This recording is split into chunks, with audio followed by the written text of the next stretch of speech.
Hi, this is Scott Garibay, and today we're going to talk about Dungeons and Dragons, and we're going to talk about people standing on the side and shouting, "Scott, stop seeing beauty." Okay, all right. So this one's a little bit buried. We'll get there. All right. So I buried the lead a bit on this one. Thanks for your patience. Sorry, I try not to do that, but I try to get to my point right away, but it doesn't always happen. All right. So let's discuss this. This is really fascinating. So DM Bloodsworth is part of an OSR set who watch my content a lot, then take my content and make it their content, right? And I used to be a little, and so it's OGGM. Just watch his channel. I say something one day, the next day he says, "It's what Scott said, it doesn't matter." And his is like, OGGM's channel is like an echo of my channel. It's almost, I consider OGGM's channel like a supplement to my channel. Like, his content is so aligned with mine, right? Like, I'll say something, the next day he's all right on there, "Oh, that's not the case." Or it's so funny. And what's even more funny is he claims to not watch my channel, but if you actually watch his channel, it would be impossible for him to say the things he did if he didn't watch virtually every video. So I can find that kind of funny. DM James, right? Now, actually, he was really fascinated with my channel. He's moved on to other stuff, and he's covering other things, which, hey, I get it, dude. You do you, no problem, right? Like, he still comes around and will comment, which is really nice, but he doesn't, I think he's reached a point where, in his maturity, where he doesn't need my content to make good content, which is great. I think that's good. I'm rooting for him. And I'm rooting for all these guys, because if you're coming here listening to my channel, you have a sense, routinely, I have hope for you, right? Because I think you're like, I think Scott's onto something. I think that all of them are there, right? They just like, they can't unsubscribe, right? They cannot like stop watching and commenting, right? And so, but DM's Bloodworth did a beautiful, he did the best one I've ever seen of this, where he takes my video, goes sentence by sentence, and covers all my topics. And it was a very beautiful, kind video. And he said, "Scott, you're wrong." I have no problem with people saying, "Scott, you're wrong." What I get frustrated with is, "Scott, you're wrong, and you're broken in this fundamental way, and you're a bad person," which happens a lot. And so this was not that. Like, DM Bloodsworth was like, I had a video, and it's linked below. I had a video about anchor players, and he engaged with it, and he said, "Scott, you're right here." And, he said, "But you're wrong here." And I'm totally okay with that. And then one thing at the end, he actually said where he was struggling with an aspect of his game, which I really appreciate that. I think it's easy to be like, "Hey, everybody, my game's going perfect, and it's awesome." But I think the reality is, if you're a dungeon master, you're probably hitting some some grind, right? And not everybody shares that, right?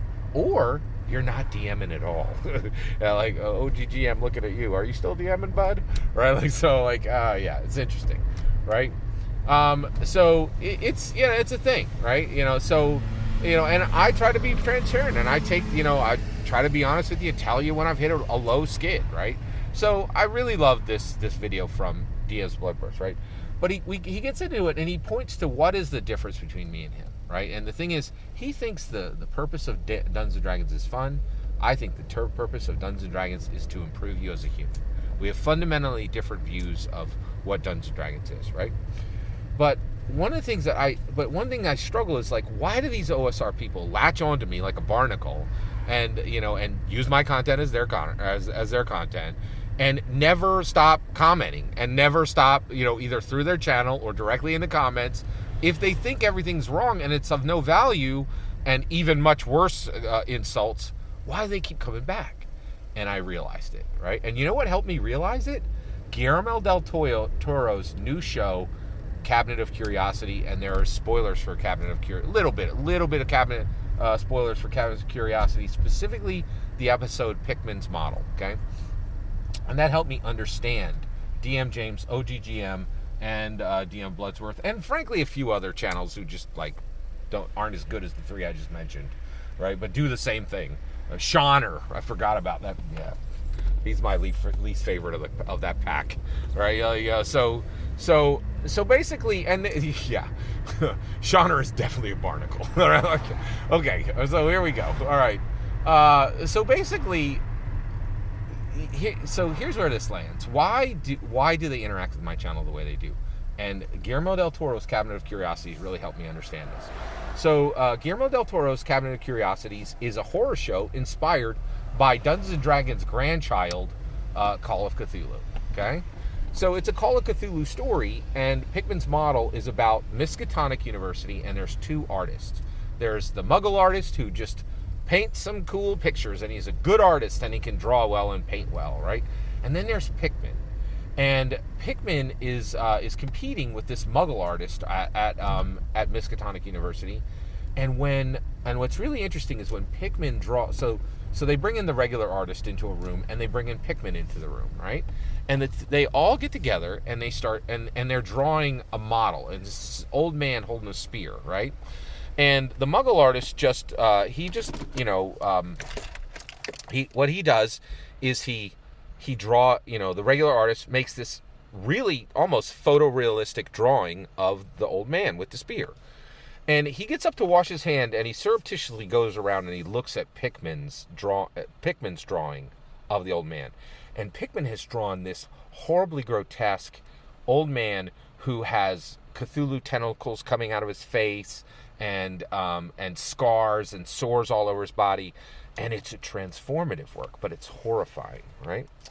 And the Muggle artist, the regular Miskatonic art student, is like, looks at it, and you can see there's just sheer jealousy, right? And he's like, oh my gosh, this guy sees the world in a different way than me, and I just see it in the regular gray tones. I don't see color the way he sees it, right? Now here's the thing. I am the inverted Pickman.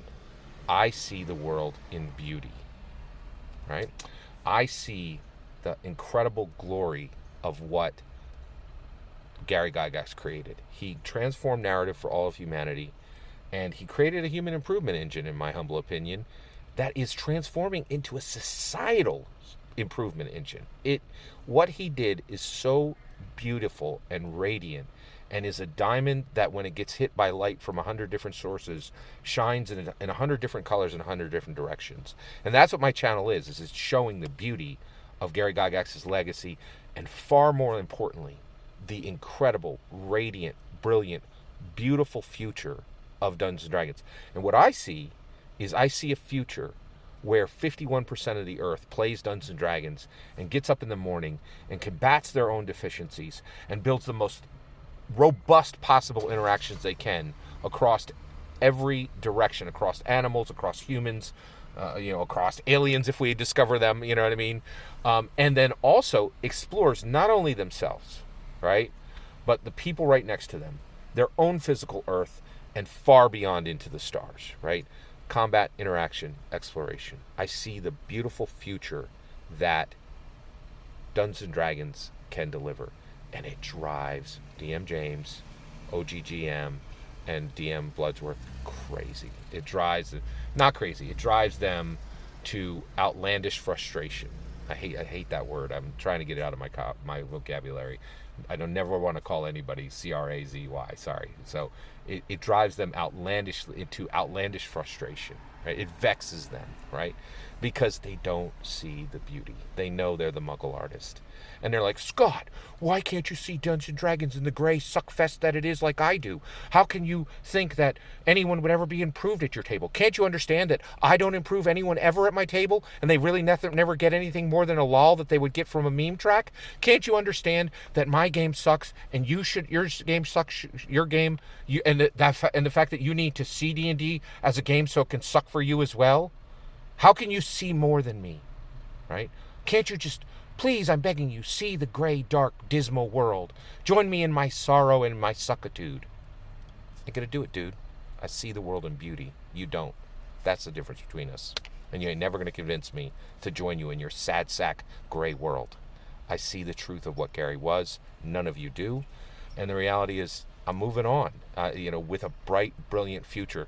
And I'm trying to get other people to see that bright, brilliant future as well.